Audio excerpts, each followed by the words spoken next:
नमस्कार, आप देख रहे हैं न्यूज एट 10। मैं हूं आंचल गुलाटी गुंबर। अगले घंटे में हम जानेंगे देश और दुनिया से जुड़ी तमाम बड़ी खबरें। तो आइए सीधे रुख करते हैं न्यूज एट 10 में सुर्खियों का। राष्ट्रपति द्रौपदी मुर्मू आज से हिमाचल के 4 दिवसीय दौरे पर। राजभवन में होगा अभिनंदन समारोह। मशोबरा में करेंगी ट्यूलिप गार्डन का उद्घाटन।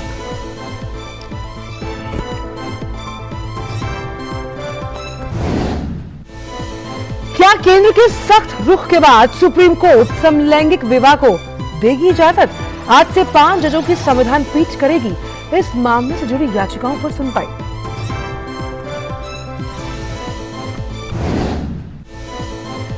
कर्नाटक चुनाव के लिए बीजेपी ने जारी की प्रत्याशियों की तीसरी सूची। जगदीश शेट्टार की सीट पर लड़ेंगे प्रदेश महासचिव महेश तेंगनाकाई। कांग्रेस को कर्नाटक में वापसी की उम्मीद।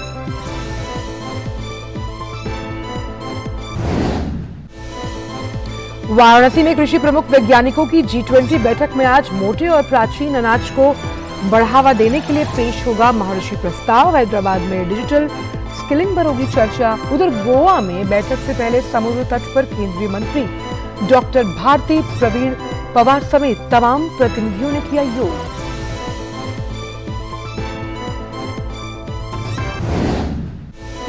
हरियाणा के करनाल में दर्दनाक हादसा। 3 मंजिला राइस मिल गिरने से 4 मजदूरों की मौत, 20 घायल। कई लोगों के मलबे में दबे होने की आशंका। राहत और बचाव कार्य जारी।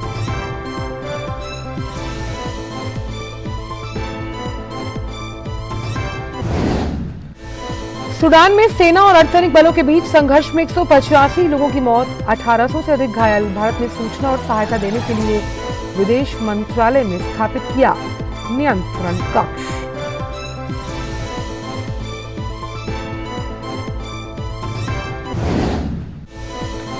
आईपीएल के रोमांचक मुकाबले में रॉयल चैलेंजर्स बैंगलोर को 8 रन से हराकर जीत की पटरी पर लौटी चेन्नई सुपर किंग्स। आज सनराइजर्स हैदराबाद और मुंबई इंडियंस होंगी आमने-सामने।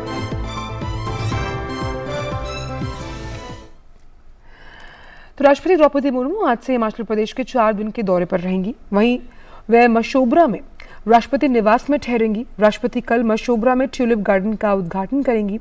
राष्ट्रपति शिमला स्थित राजभवन में हिमाचल सरकार द्वारा उनके सम्मान में आयोजित किए जाने वाले नागरिक अभिनंदन समारोह में भी शिरकत करेंगी। 19 अप्रैल को राष्ट्रपति शिमला के राष्ट्रीय लेखा परीक्षा और लेखा अकादमी में भारतीय लेखा परीक्षा और लेखा सेवा के प्रशिक्षु अधिकारियों से संवाद करेंगी। वह हिमाचल प्रदेश के विश्वविद्यालय के 26वें दीक्षांत समारोह में भी शामिल होंगी। 20 अप्रैल को भारतीय उन्नत अध्ययन संस्थान भी जाएंगी। सुप्रीम कोर्ट के चीफ जस्टिस डॉक्टर चंद्रचूड़ की अगुवाई वाली 5 जजों की संविधान पीठ भारत में समलैंगिक शादियों को कानूनी मान्यता देने की मांग करने वाली याचिकाओं पर आज से सुनवाई शुरू कर रही है। इससे पहले सुप्रीम कोर्ट 2018 में सुप्रीम कोर्ट की 5 सदस्यों की पीठ ने समलैंगिकता को अपराध की श्रेणी से हटा दिया था। उस फैसले में अदालत ने कहा था कि आपसी सहमति से 2 वयस्कों के बीच बनाए गए समलैंगिक संबंधों को अब अपराध नहीं माना जाएगा। उसके बाद अदालत में समलैंगिक विवाह को मान्यता देने की कई याचिकाएं अदालतों में आईं, लेकिन कल ही केंद्र सरकार की ओर से हलफनामा दायर कर समलैंगिक विवाह का विरोध किया गया। हालांकि ये पहली बार नहीं है जब केंद्र ने इस तरह के विवाह का विरोध जताया और सभी याचिकाओं को खारिज करने की मांग की है। कहा कि शादियों पर फैसला सिर्फ संसद ले सकती है, सुप्रीम कोर्ट नहीं। वर्तमान में भारत में समलैंगिक संबंध अपराध नहीं है, लेकिन अभी समलैंगिक विवाह को अनुमति नहीं मिली है। और अब बात सियासत की। कर्नाटक विधानसभा चुनाव को लेकर भारतीय जनता पार्टी ने 10 उम्मीदवारों की एक और सूची जारी की। इस तरह से बीजेपी ने राज्य की 224 विधानसभा सीटों में से 222 पर अपने उम्मीदवारों की घोषणा कर दी। बीजेपी ने इस बार कर्नाटक में अपने कुछ बड़े नेताओं को टिकट नहीं दिया। ताजा सूची में महादेवपुरा सीट से वर्तमान विधायक अरविंद लिंबावली का टिकट काट दिया गया। उनके स्थान पर पार्टी ने उनकी पत्नी मंजुला अरविंद लिंबावली को टिकट दिया। अरविंद लिंबावली 2008 से इस सीट पर लगातार चुनाव जीतते आ रहे हैं। उधर बीजेपी से टिकट नहीं मिलने से नाराज पूर्व मुख्यमंत्री जगदीश शेट्टार कांग्रेस में शामिल हो गए। शेट्टार की सीट हुबली धारवाड़ मध्य से भाजपा ने महेश तेंगनाकाई को मैदान में उतारा। कर्नाटक विधानसभा 2023 के चुनाव में बीजेपी और कांग्रेस में सीधी टक्कर है। यहां पिछले 5 साल से भाजपा की सरकार है और उसे बरकरार रखने के लिए भाजपा ने पूरी ताकत झोंक दी। वहीं कांग्रेस नेता राहुल गांधी भी क्षेत्रीय नेताओं के साथ चुनाव प्रचार में लगे हुए हैं। कर्नाटक में 224 सीट पर विधानसभा चुनाव के लिए मतदान 10 मई को होगा। नतीजों की घोषणा 13 मई को की जाएगी। तो कर्नाटक में स्वतंत्र और निष्पक्ष चुनाव कराने के लिए निर्वाचन आयोग ने विभिन्न वॉलेट और ऑनलाइन भुगतान प्लेटफॉर्म्स के माध्यम से किए गए लेन देन की निगरानी शुरू कर दी। आयोग बैंक खातों से बड़ी मात्रा में छोटी राशि के हस्तांतरण पर डेटा इकट्ठा कर इसका विश्लेषण कर रहा है। इसके अलावा भारतीय राष्ट्रीय भुगतान निगम, आरबीआई, राज्य स्तरीय बैंकर्स समिति और सभी ऑनलाइन भुगतान प्लेटफॉर्म्स और मनी वॉलेट के प्रतिनिधियों के साथ बैठक की जा रही है। बात महाराष्ट्र की, जहां की लोकसभा की 4 सीटों के प्रचार के लिए बीजेपी नेता और केंद्रीय मंत्री अनुराग सिंह ठाकुर मुंबई से सटे पालघर के दौरे पर हैं। मीडिया से बात करते हुए उन्होंने कहा कि लोकसभा की 4 सीटों के प्रचार की जिम्मेदारी उन पर है, इसीलिए वो मुंबई आए हुए हैं, जिसमें वे पार्टी कार्यकर्ताओं और निर्वाचन के क्षेत्रों से मुलाकात करेंगे। महाराष्ट्र की राजनीति पर बात करते हुए अनुराग ठाकुर ने कहा कि महाराष्ट्र में जो लोग भाजपा के साथ जुड़ना चाहते हैं, भाजपा के लिए ये आनंद का विषय है। महाराष्ट्र में मेरे पास जो जिम्मेदारी है वो 4 लोकसभा क्षेत्रों की है और मुझे पूर्ण विश्वास है आने वाले चुनाव में जनता एक बार फिर भारतीय जनता पार्टी गठबंधन को अपना आशीर्वाद देगी, क्योंकि नरेंद्र मोदी जी ने 9 वर्ष सेवा, समर्पण और गरीब कल्याण के लिए दिए। देश की और गरीब की सेवा की है और पूरे समर्पण भाव के साथ देश को आगे ले जाने का काम किया है।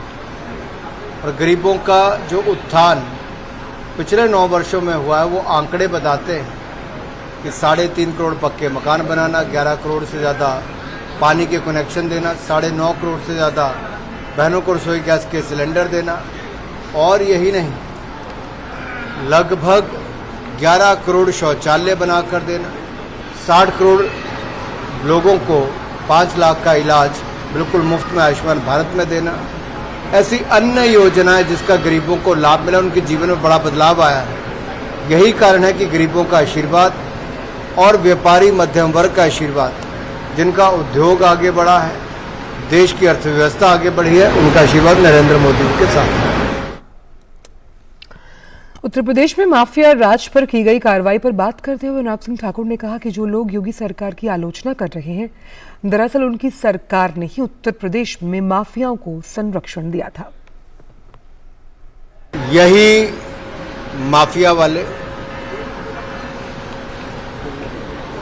जब आम जनमानस पर, व्यापारी पर प्रहार करते थे, मारते थे, दबाकर वसूली करते थे, तब इनमें से, आप में से किसी नेता को बोलते हुए नहीं सुना, क्योंकि यही नेता इन्हीं माफिया और डॉन के घरों में जाकर चाय पीते थे। उनकी राजनीति में, उनकी सरकारों में इनको संरक्षण मिलता था। अब ये सवाल खड़ा होता है कि ये सब इनके लिए क्यों बोलते हैं। खबर बिहार से, जहां बदमाशों ने एक बार फिर कानून व्यवस्था को चुनौती दी। पटना में खनन विभाग की एक महिला इंस्पेक्टर को पीटे जाने का मामला सामने आया। राज्य में बालू माफिया के आतंक के आगे सरकारी अफसर भी परेशान हैं। जानकारी के अनुसार बेहटा थाना के परेव में बालू माफियाओं के खिलाफ कार्रवाई करने पहुंची पुलिस और खनन विभाग की टीम पर बदमाशों ने हमला बोल दिया।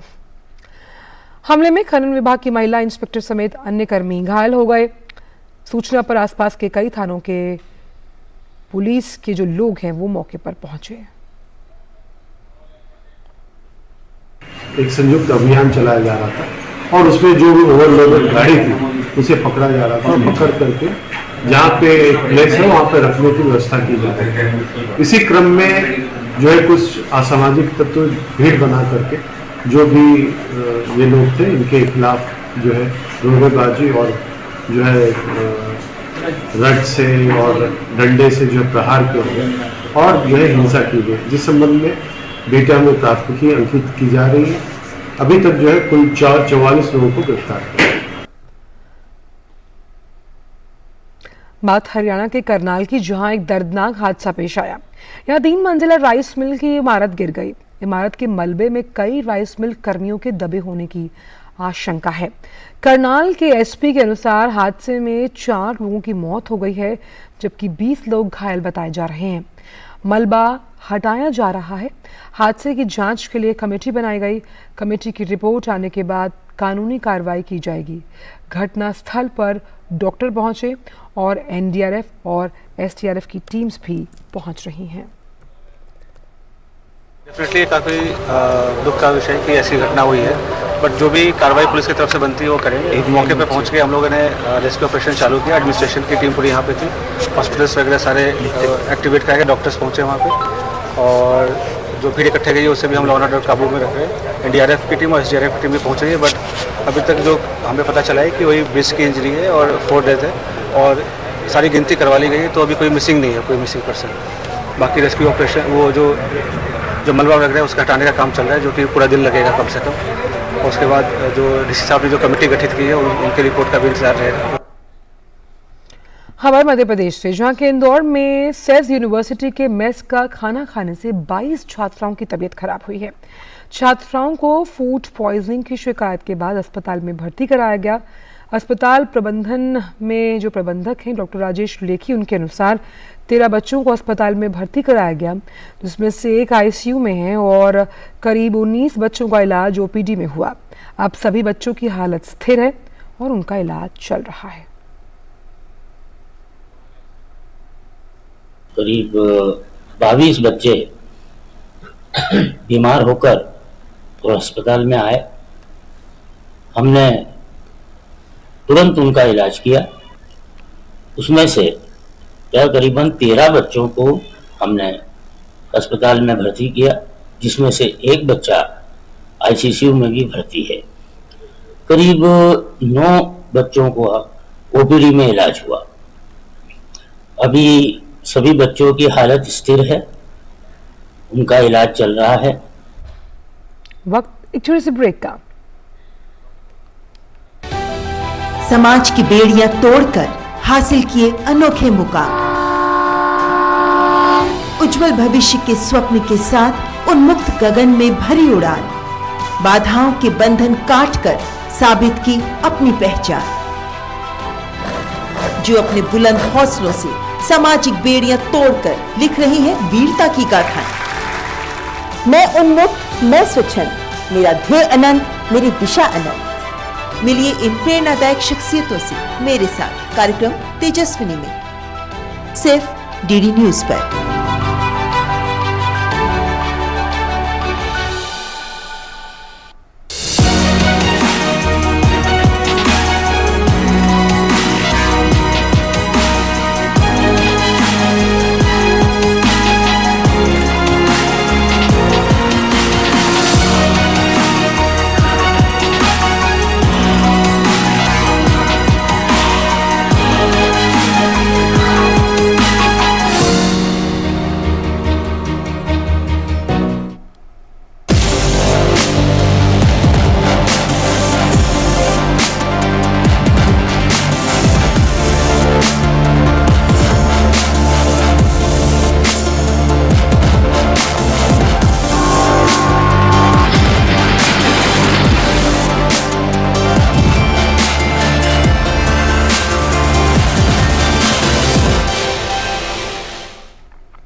ब्रेक के बाद सभी का स्वागत और अब खबरें G20 से जुड़ी हुई।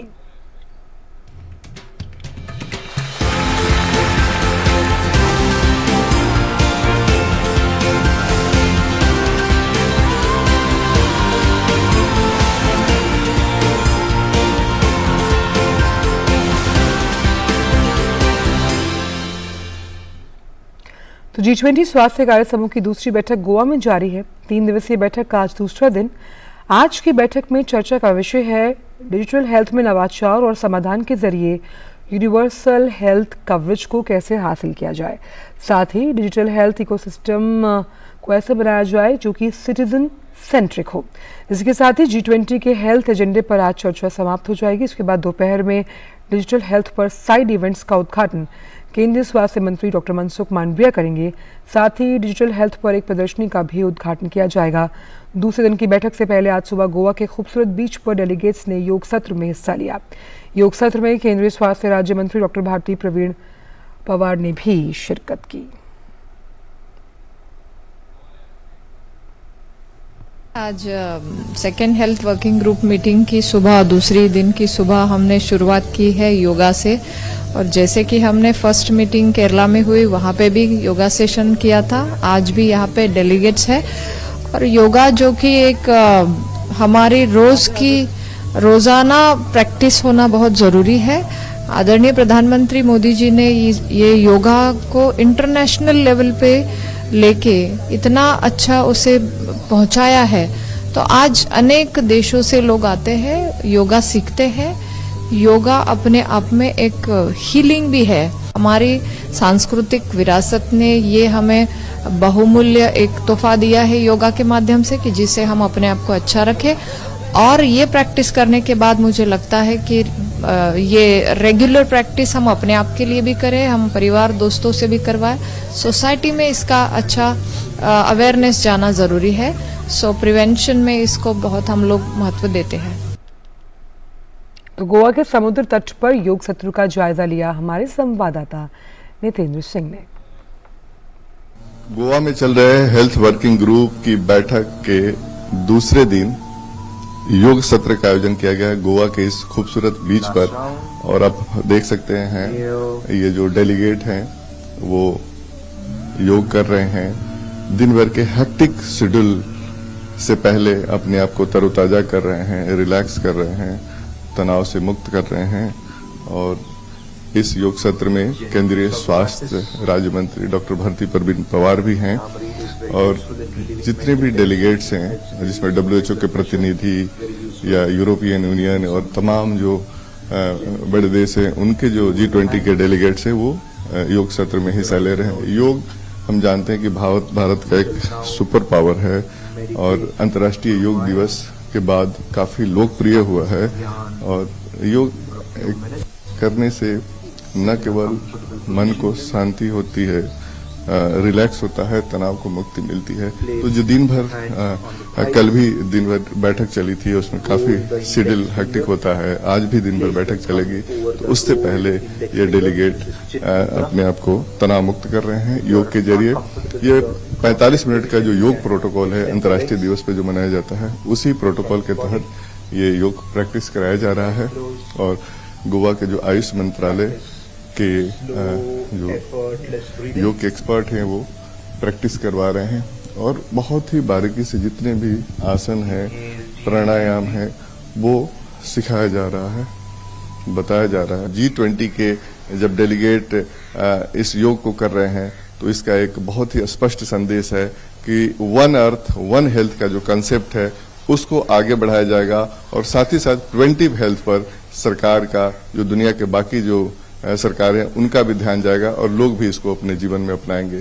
कैमरामैन एस जयशंकर के साथ नितेंद्र सिंह, DD न्यूज, गोवा। तो भारत समेत दुनिया के 20 विकासशील देशों में वैश्विक कृषि के विकास का नया रोडमैप वाराणसी में तैयार हो रहा है। सोमवार से शुरू हुए G20 सम्मेलन में कृषि, शिक्षा, अनुसंधान आदि मुद्दों पर सभी देशों के कृषि वैज्ञानिक मंथन कर रहे हैं। आज बैठक का दूसरा दिन है। मोटे और प्राचीन अनाज को बढ़ावा देने के लिए आज भारत की ओर से महर्षि प्रस्ताव पेश किया जाएगा। सोमवार को केंद्रीय सड़क परिवहन और राजमार्ग राज्य मंत्री VK सिंह ने सम्मेलन का उद्घाटन किया। इस अवसर पर VK सिंह ने कहा कि काशी से दुनिया भर में एक अभियान शुरू किया जा रहा है। मां अन्नपूर्णा की नगरी काशी से विश्व को उनके खान पान से स्वस्थ रखने का संदेश दिया जाएगा। भारत सरकार वाराणसी से पोषण, खाद्य सुरक्षा, जलवायु अनुकूल खेती को बढ़ाने का प्रस्ताव दुनिया के सामने रख रही है। गौरतलब है कि G20 के सम्मेलन देश के 60 शहरों में होने हैं और इसमें 200 से ज़्यादा बैठकें होंगी। ये काशी का जो सम्मेलन है ये 100वां है। तो G20 की कृषि वैज्ञानिकों की बैठक में सदस्य देशों के प्रतिनिधियों को वाराणसी की संस्कृति से परिचित होने का मौका मिल रहा है। इसकी व्यवस्था काशी के ही दीनदयाल हस्तकला संकुल में लकड़ी के खिलौनों की प्रदर्शनी के माध्यम से की गई। हमारे संवाददाता डॉक्टर हरिकेश बहादुर सिंह गौतम ने खिलौना कारीगर रामेश्वर सिंह से बात की। आइए सुनते हैं। G20 की बैठक काशी में, और काशी के जो जीआई उत्पाद हैं उनमें एक है लकड़ी के खिलौने। बैठक तो कृषि पर है, लेकिन जो वाराणसी के उत्पाद हैं उनको भी दिखाया जाएगा। प्रतिनिधि देश जो हैं G20 के जो सदस्य देश हैं उनके प्रतिनिधियों को। रामेश्वर जी हैं लकड़ी के खिलौने के बहुत बड़े कारीगर हैं, वाराणसी का प्रतिनिधित्व करते हैं लकड़ी के खिलौनों के मामले में। रामेश्वर जी, चूँकि ये केवल खिलौने नहीं हैं, ये हमारी संस्कृति से भी जुड़े हुए हैं, तो आप लोग G20 को किस तरह से देख रहे हैं? चूँकि यहाँ के सांसद, देश के प्रधानमंत्री तो लगातार प्रयास कर ही रहे हैं लकड़ी के खिलौनों के प्रचार प्रसार के लिए। ये आपके हाथ में गणेश जी हैं, पंचमुखी गणेश जी हैं, क्या कहना चाहेंगे? ये क्यों ले रखा है आपने? सबसे पहले मैं मतलब कि प्रधानमंत्री जी को धन्यवाद देता हूँ कि ये 20 देश के जो राष्ट्राध्यक्ष आ रहे हैं हमारे काशी में, ये बहुत बड़ी हमारे देश के लिए उपलब्धि है। और हमारा जो व्यापार है सभी जो राष्ट्राध्यक्ष के साथ 20 देश के साथ में अच्छा चलेगा, ये हमारी मानना हमको है।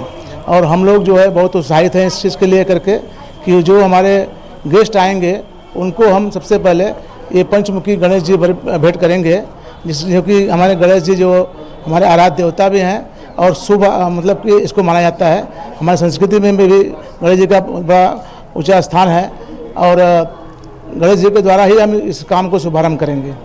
ये G20 की जो बैठक काशी में हो रही है, इसको आप कैसे देख रहे हैं? चूँकि केवल आपके खिलौने ही नहीं, कृषि उत्पादों के बारे में भी चर्चा होगी, यहाँ के जो जीआई और उत्पाद हैं उनके बारे में भी चर्चा होगी, तो इसको आप लोग, चूँकि आप लोग लकड़ी के खिलौनों के कारीगर हैं और बहुत अच्छा काम करते हैं, वाराणसी के लिए प्रतिनिधित्व करते हैं, वाराणसी का इसका बड़ा नाम किया है आप लोगों ने, इसको कैसे देख रहे हैं? जो G20 के ये जो लोग आ रहे हैं उसमें हमारा बनारस का 14 जीआई हुआ है और 14 जीआई को सबको एक प्लेटफार्म मिलेगा कि अपने जो प्रोडक्ट को ज़्यादा से ज़्यादा ये 20 देश के लगा पहुँचाएँ और वहाँ का प्रोडक्ट यहाँ पर आए, यहाँ का प्रोडक्ट वहाँ जाए, जिससे कि एक हमारी भारतीय जो परंपरा, जो संस्कृति का बहुत बड़ा एक अनोखा एक संगम है। और इसको हम इस तरह से देखते हैं, हमें व्यापार बहुत ज़्यादा बढ़ेगा, लोगों के पास इतना काम मिल जाएगा कि कहीं पे लोगों को प्लान करने की ज़रूरत नहीं पड़ेगी। हम देश में रहेंगे, अपना काम करेंगे, विदेश जाने की जरूरत नहीं पड़ेगी। ये बहुत बड़ा हम लोग का सौभाग्य है। देखिए कितनी बड़ी सोच है इनकी, अपने सांसद की जो सोच है उसी को ये बता रहे हैं, अपने प्रधानमंत्री की सोच को बता रहे हैं कि इतना काम मिल जाएगा कि पलायन करने की ज़रूरत नहीं पड़ेगी, न बनारस से और न देश के बाहर। Doctor Harikesh Bahadur Singh Gautam, DD news, हस्तकला संकुल, वाराणसी। हैदराबाद में चल रही डिजिटल इकोनॉमी वर्किंग ग्रुप की दूसरी बैठक के दूसरे दिन महत्वपूर्ण विषय डिजिटल स्किलिंग पर आज सबसे पहले चर्चा होगी। इलेक्ट्रॉनिक्स और सूचना प्रौद्योगिकी मंत्रालय के सचिव बैठक में शामिल हो रहे हैं। वहीं G20 प्रतिनिधियों की बैठक के तीनों प्रमुख एजेंडे जो हैं उनसे उन्हें अवगत कराया जाएगा। इस दौरान स्किलिंग, रीस्किलिंग, अपस्किलिंग के लिए टूल किट पर आधारित एक प्रेजेंटेशन भी दिया जाएगा। डिजिटल स्किलिंग पर लंबी चर्चा के बाद जिन विषयों पर सहमति बनेगी उसके लिए ड्राफ्ट तैयार कर अंतिम डिक्लेरेशन के लिए उसे आगे बढ़ाया जाएगा। इसके अलावा मेहमानों को हैदराबाद में स्थित टेक्नोलॉजी हब का दौरा करवाया जाएगा। इस दौरान उन्हें तकनीक के साथ बदलते हुए नए भारत की तस्वीर भी दिखाई जाएगी। भारत ने लैंगिक समानता और महिलाओं के सशक्तिकरण के लिए संयुक्त राष्ट्र महिला संयुक्त राष्ट्र इकाई को $5 लाख अमेरिकी डॉलर का योगदान दिया। संयुक्त राष्ट्र में भारत की स्थायी प्रतिनिधि रुचिरा कंबोज ने सोमवार को संयुक्त राष्ट्र महिला के मुख्य स्वैच्छिक बजट में भारत सरकार के योगदान का चेक सौंपा। कंबोज ने ट्वीट में बताया कि भारत का मॉडल उद्यमिता, शिक्षा और जमीनी स्तर पर महिला अगुवाई पर जोर देने के साथ महिलाओं के नेतृत्व वाले विकास का है। संयुक्त राष्ट्र महिला की अवर महासचिव और कार्यकारी निदेशक सीमा सामी बहौस ने चेक ग्रहण किया। कंबोज ने लैंगिक समानता, महिलाओं के सशक्तिकरण और लैंगिक मुख्यधारा के लक्ष्यों के प्रति भारत सरकार की प्रतिबद्धता को दोहराया है। सूडान में तख्ता पलट के लिए सेना और बागी हो चुके पैरामिलिट्री रैपिड सपोर्ट फोर्स के बीच लड़ाई जारी है। अब तक इस संघर्ष में 185 लोगों की मौत हुई है, 1800 से अधिक लोग घायल हुए हैं। डॉक्टरों का कहना है कि राजधानी खार्तूम के अस्पतालों में हालात बेहद मुश्किल हो चले हैं। लड़ाई के चलते स्वास्थ्य कर्मियों घायलों तक नहीं पहुंच पा रहे। ताज़ा अपडेट्स के मुताबिक राजधानी खार्तूम सहित कई इलाकों में गोलीबारी और धमाके जारी हैं। इस बीच सरकार सूडान में रहने वाले अपने नागरिकों के लिए एडवाइजरी जारी कर चुकी है। उन्हें घरों में ही रहने की सलाह दी गई। अब विदेश मंत्रालय ने एक नियंत्रण कक्ष भी स्थापित कर लिया ताकि अपने लोगों को सूचना और सहायता दी जा सके। इससे जुड़े तमाम जो महत्वपूर्ण नंबर है वो आपके टीवी स्क्रीन पर हैं। संयुक्त राष्ट्र महासचिव एंटोनियो गुतेरेस ने सूडान में जारी संघर्ष और उसके स्वरूप की कड़ी निंदा की। उन्होंने सूडानी सशस्त्र बलों और रैपिड सपोर्ट फोर्स के नेताओं से शत्रुता को तुरंत रोकने, शांति बहाल करने और संकट को हल करने के लिए बातचीत शुरू करने की भी अपील की है। I strongly condemn the outbreak of fighting that is taking place in Sudan and appeal to the leaders of the Sudanese armed forces and the rapid support forces to immediately cease hostilities, restore calm, and begin a dialogue to resolve the crisis. लंबित उपभोक्ता मामलों के निपटान के संदर्भ में पिछले प्रयासों की सफलता को देखते हुए सरकार एक खास पहल कर रही है। आज मुंबई में रियल एस्टेट क्षेत्र से संबंधित शिकायतों पर प्रभावी ढंग से नियंत्रण कैसे करें, इस विषय पर एक गोलमेज सम्मेलन महाराष्ट्र सरकार के सहयोग से आयोजित किया जाएगा। उपभोक्ता आयोगों के कुल मामलों में रियल एस्टेट के मामले लगभग 10% हैं। अब तक उपभोक्ताओं द्वारा विभिन्न उपभोक्ता आयोगों में 2,30,517 मामले दायर किए गए और अब तक 1,76,895 मामलों का निपटारा किया जा चुका है, जबकि 53,622 मामले लंबित हैं। आवास क्षेत्र से संबंधित मामलों से निपटने के लिए रेरा और एनसीएलटी जैसे अलग अलग न्यायाधिकरणों के बावजूद विभिन्न उपभोक्ता आयोगों में मामलों की लंबी अवधि बढ़ रही है। ये पहला मौका है जब विभाग रियल एस्टेट क्षेत्र में उपभोक्ताओं की शिकायतों के निवारण के लिए इतने व्यापक स्तर पर सम्मेलन का आयोजन कर रहा है।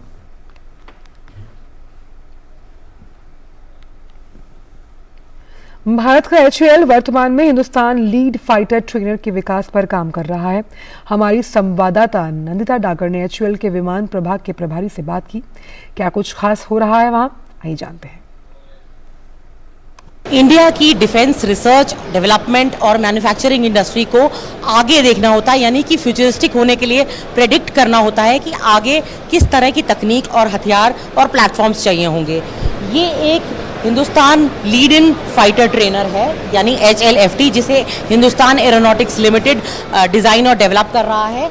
ये सुपरसोनिक स्पीड्स पर पायलट्स की, मिलिट्री पायलट्स की ट्रेनिंग के लिए काम आएगा। मिस्टर ढांडे, बताइए सर कि ये कैसे HLFT हमारे पायलट्स की को तो ट्रेनिंग के लिए फ़ायदा देगा ही, साथ में हमारी जो तरह तरह की डिफरेंट तरीके की पैकेज है हमारे एयरक्राफ्ट का, सुखोईज हैं, रफाल्स हैं, मिग्स है, अभी LCA तेजस है, तो उसके लिए कैसे ये HLFT करते हैं? हमने इंडियन एयरफोर्स के जो आने वाले समय में अगले दशक या उसके बाद जो modern aircrafts Indian air force acquire करने वाली है, जैसे हम देखते हैं LCA Mark II, तेजस Mark II, उसके बाद AMCA advance medium combat aircraft and TED-BF। तो इन मॉडर्न एयरक्राफ्ट्स के लिए हमने देखा कि स्पेसिफिक टाइप ट्रेनर्स नहीं हैं। जो अब तक के तरीका था वो इनके लिए अभी दिखाई नहीं पड़ रहा है। तो इस बात का अध्ययन करके हमने पाया कि एक ऐसे मॉडर्न सुपरसोनिक जेट ट्रेनर की ज़रूरत है जो इन सभी एयरक्राफ्ट्स के परफॉर्मेंस को सिमुलेट कर सके। 11 स्टेशंस हैं जिसमें हम आर्मामेंट ले जा सकते हैं। तो इन 11 स्टेशंस में हम 12 मिसाइल, जिसमें से 10 अस्त्रा और 2 क्लोज कॉम्बैट मिसाइल्स, और जो एयरक्राफ्ट के बिल्कुल सेंटर में ड्रॉप टैंक। हाँ, तो इसमें लेटेस्ट ऐसा रडार लगेगा। इसमें हवा से हवा में फ्यूल भरने के लिए इन फ्लाइट रिफ्यूलिंग प्रोब भी रहेगी, जो कि रिट्रैक्टेबल रहेगी। हमने देखा कि इंडिया को अब अपने तरह तरह के फाइटर जेट्स के लिए अलग अलग तरह के ट्रेनर्स की ज़रूरत नहीं पड़ेगी। ये जो HLFT है डिज़ाइन स्टेज पर है, अस्त्रा मिसाइल्स से लैस है। कैमरा पर्सन सीके अशोक के साथ यलहंका, कर्नाटका से मैं नंदिता डागर, डीडी न्यूज के लिए। जमीन स्तर पर अपने प्रयासों से सामाजिक बदलाव ला रहे देश के सामान्य जन जिन्हें पद्म पुरस्कार प्रदान किया जा रहा है, ऐसे विशेष लोगों के बारे में हम और आप कम जानते हैं। इसलिए डीडी न्यूज़ ने बीड़ा उठाया है इनके जीवन संघर्षों तक आपको पहुंचाने के लिए, और ये है विशेष श्रृंखला हमारे पद्म। आज हम आपको बता रहे हैं अहमदाबाद के चुनारा समुदाय के भानुभाई चितारा के बारे में, जो लगभग 500 वर्ष पुरानी गुजराती हस्तकला मातानी पचेड़ी को संजोने में कई दशकों से प्रयासरत हैं। भानुभाई चितारा की 8वीं पीढ़ी है जो इस हस्तकला का अस्तित्व आगे बढ़ा रही है। देखिए रिपोर्ट।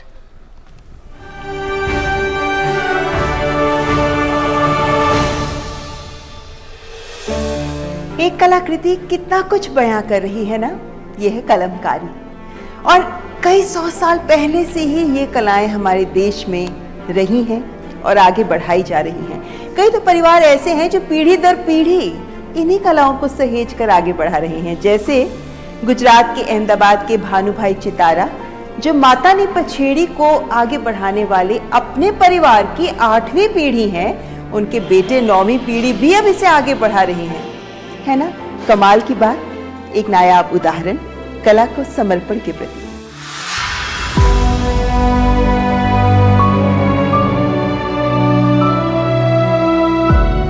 खूबसूरत प्राचीन हस्तकला कलमकारी, जिससे जुड़े हैं अहमदाबाद के चुनारा समुदाय के भानुभाई चितारा।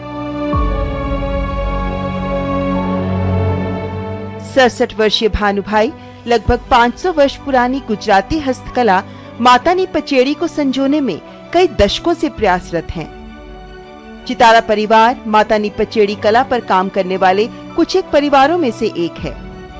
भानुभाई चितारा के परिवार में कई पीढ़ियों से ये कला की जा रही है। भानुभाई चितारा की 8वीं पीढ़ी है जो इस हस्तकला का अस्तित्व आगे बढ़ा रही है। अब उनके पुत्र भी इस कला में निपुणता हासिल कर चुके हैं।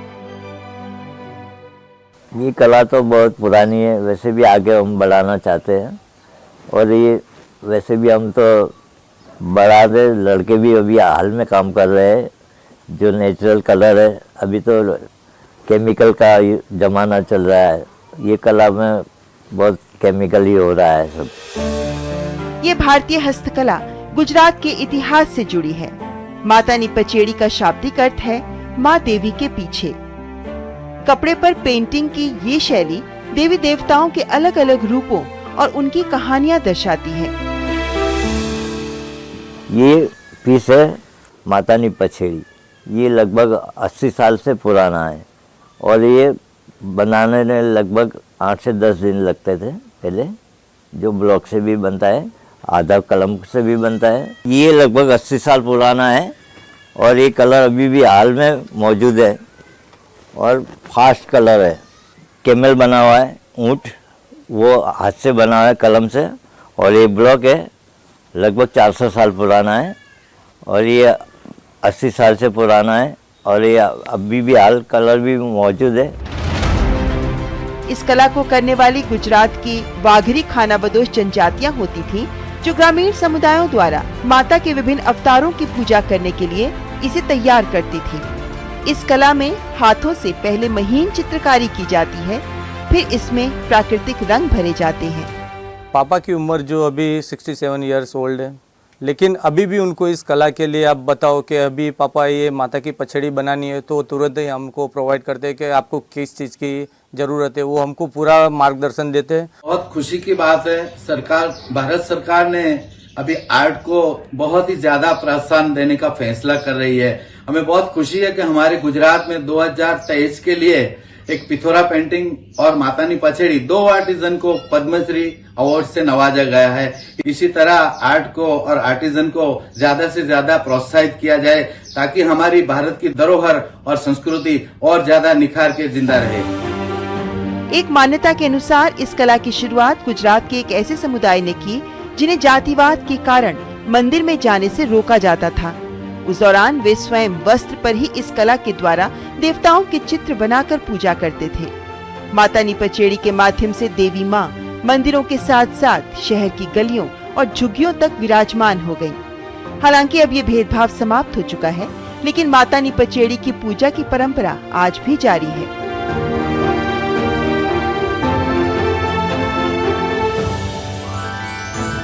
गुजराती हस्तकला मातानी पचेड़ी को संजोने के लिए भानुभाई चितारा को पद्मश्री पुरस्कार की हार्दिक बधाई।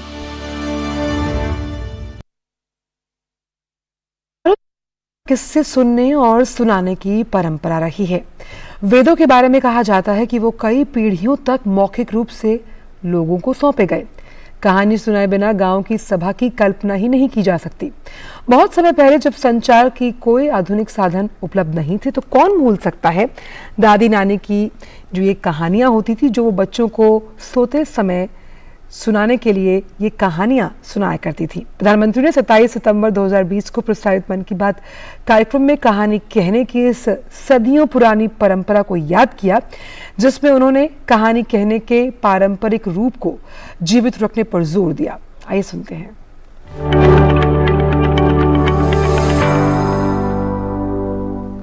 साथियों, भारत में कहानी कहने की या कहें किस्सा गोई की एक समृद्ध परंपरा रही है। हमें गर्व है कि हम उस देश के वासी हैं जहां हितोपदेश और पंचतंत्र की परंपरा रही है, जहां कहानियों में पशु पक्षियों और परियों की काल्पनिक दुनिया गढ़ी गई ताकि विवेक और बुद्धिमत्ता की बातों को आसानी से समझाया जा सके। हमारे यहाँ कथा की परंपरा रही है। ये धार्मिक कहानियां कहने की प्राचीन पद्धति है। इसमें कथाकाल क्षेवम भी शामिल रहा है। हमारे यहाँ तरह तरह की लोक कथाएं प्रचलित हैं।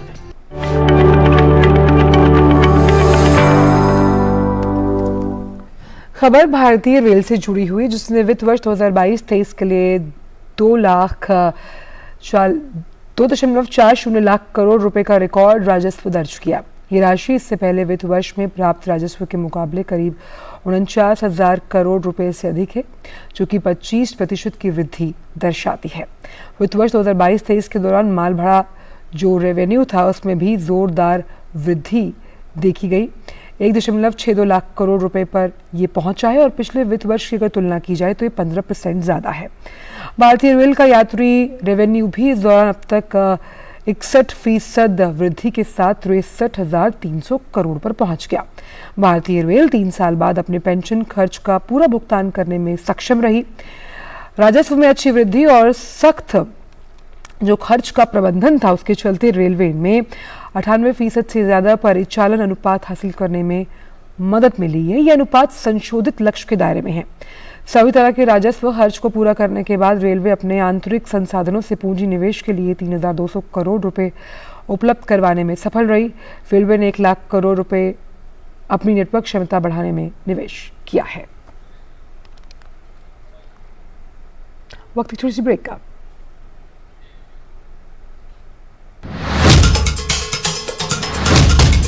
मकसद हो बुलंद लोकतंत्र की आवाज,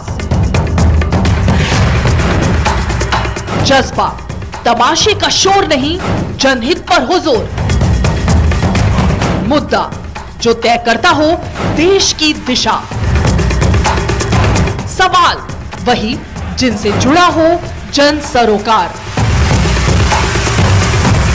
देखिए 5 की पंचायत मेरे साथ सोमवार से शुक्रवार शाम 5 बजे सिर्फ डीडी न्यूज पर।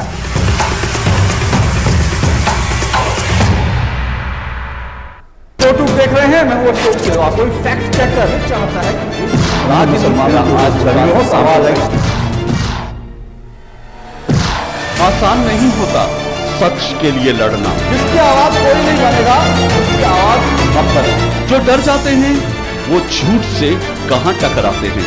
जो गरीब के स्कूल में, गरीब के स्वास्थ्य के लिए खर्च होना चाहिए, वो लूट कर इन्होंने अमीर ठेकेदारों को दे दिया। सच को जानना हो तो झूठ पर करना होता है प्रहार, हर बार बार बार। मैंने आपसे पूछा, मैंने आपने ठीक है नहीं कहा ना आपने। और कोई मुद्दा नहीं है तो सोनिया गांधी की गुडबुक में मैं अपना नाम गोल्डन अक्षरों में कैसे बातचीत करूं? इसलिए न फेक न्यूज न झूठ, हमेशा सच के साथ 2-2। देखिए मेरे साथ 2-2 सोमवार से शुक्रवार रात 9 बजे सिर्फ डीडी न्यूज पर।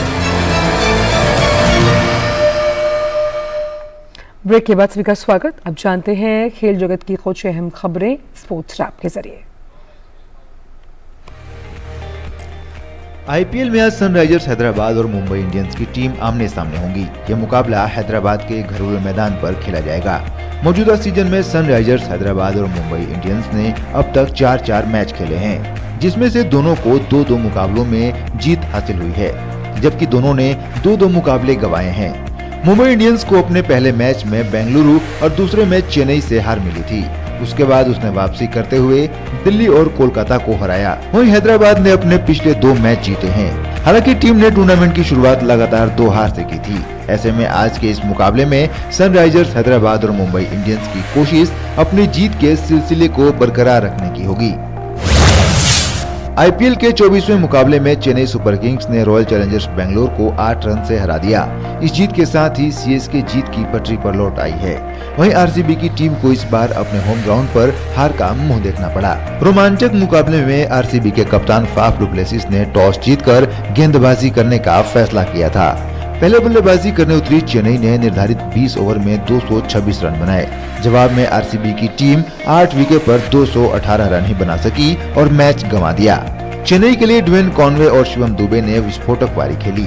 कॉनवे ने 45 गेंद पर 83 रन बनाए, जबकि शिवम दुबे ने 27 गेंद पर 52 रन की पारी खेली। अजिंक्य रहाणे ने 20 गेंद पर 37 रन बनाए।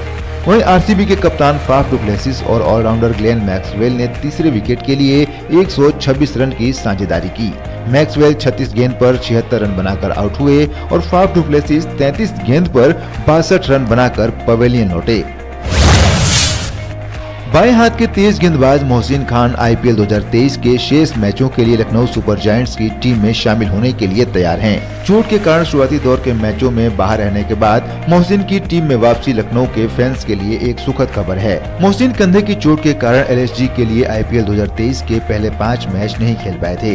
गौरतलब है कि आईपीएल 2022 में लखनऊ को मिली सफलता में मोहसिन खान ने महत्वपूर्ण भूमिका निभाई थी। मोहसिन ने आईपीएल 2022 में 9 मैचों में 5.97 की इकॉनमी रेट के साथ 14 विकेट चटकाए थे। पेरिस ओलंपिक को ध्यान में रखते हुए भारतीय तीरंदाज अब नए कोच के साथ प्रैक्टिस करेंगे।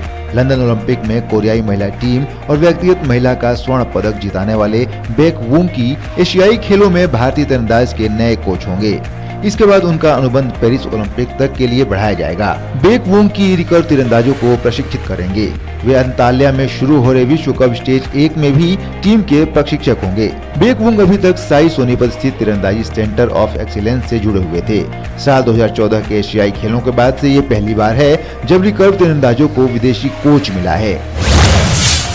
विश्व चैंपियनशिप का आयोजन 30 अप्रैल से 14 मई तक ताशकंद में होना है। इस प्रतियोगिता से पहले अभ्यास शिविर में हिस्सा लेने के लिए भारत की 19 सदस्यीय पुरुष मुक्केबाजी टीम ताशकंद पहुंच चुकी है। विश्व चैंपियनशिप में भारतीय दल की अगुवाई 6 बार के एशियाई चैंपियनशिप के पदक विजेता शिवा थापा और 2019 में एशियाई चैंपियनशिप के रजत पदक विजेता दीपक भोरिया करेंगे। विश्व चैंपियनशिप में भारत के 13 मुक्केबाज भाग लेंगे, लेकिन अभ्यास शिविर के लिए 6 अन्य मुक्केबाजों को टीम में शामिल किया गया है। इनमें 2018 के एशियाई खेलों के स्वर्ण पदक विजेता अमित पंघाल भी शामिल हैं। ताशकंद में होने वाली चैंपियनशिप के लिए अभी तक 104 देशों के 640 मुक्केबाज पंजीकरण करा चुके हैं। Sports desk, DD news. और आज विश्व विरासत दिवस है। यूनेस्को हर साल 18 अप्रैल को वर्ल्ड हेरिटेज डे या फिर विश्व विरासत दिवस मनाता है। और इस दिवस पर पेश है हमारे संवाददाता नारायण दत्त मिश्र की ये रिपोर्ट।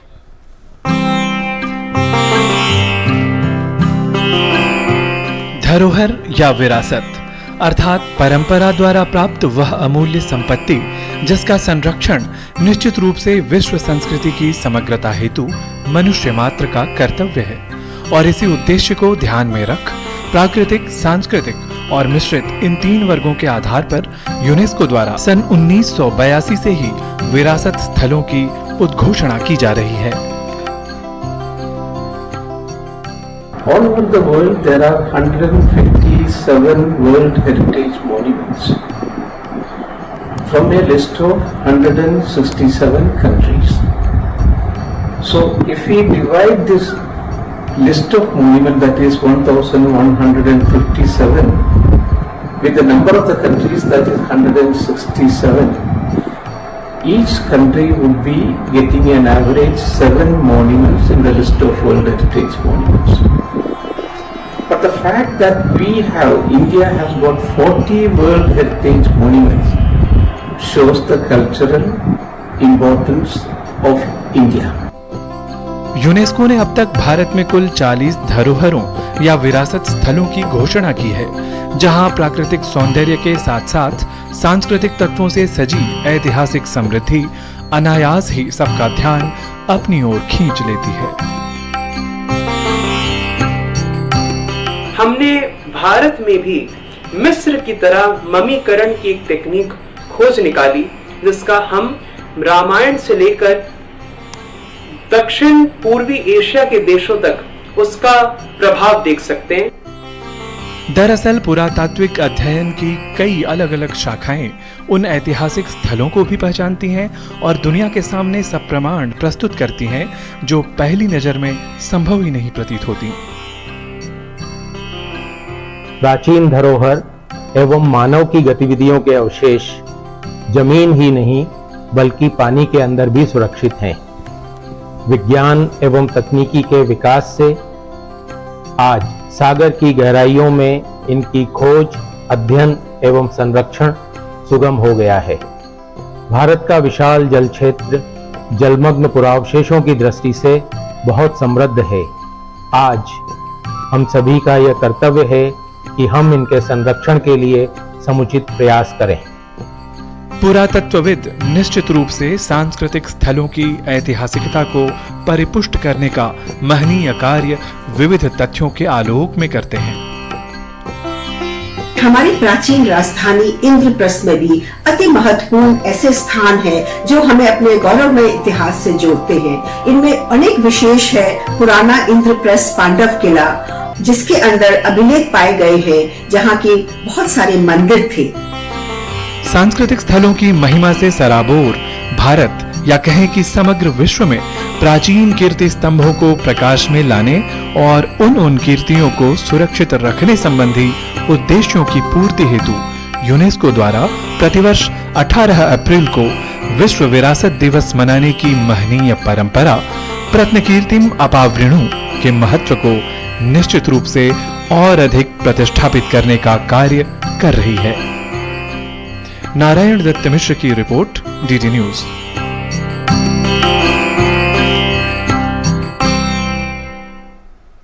तो न्यूज़ 10 में आज के लिए बस इतना ही, लेकिन जाने से पहले आपको छोड़ जाते हैं पहली बार स्पेस में शूट की गई एक फिल्म द चैलेंज की शानदार झलकियों के साथ। आप इन तस्वीरों का आनंद लीजिए। हमें दीजिए इजाजत। नमस्कार।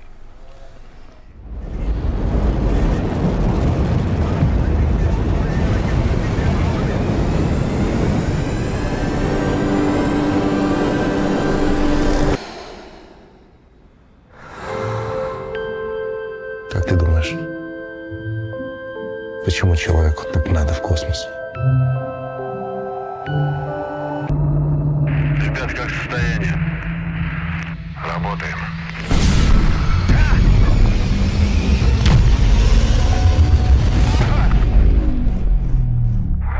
Олег, слышишь меня?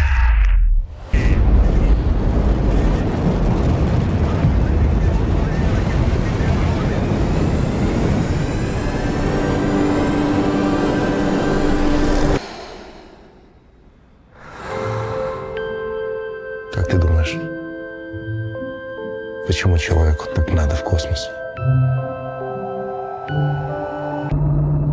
Ребят, как состояние? Работаем.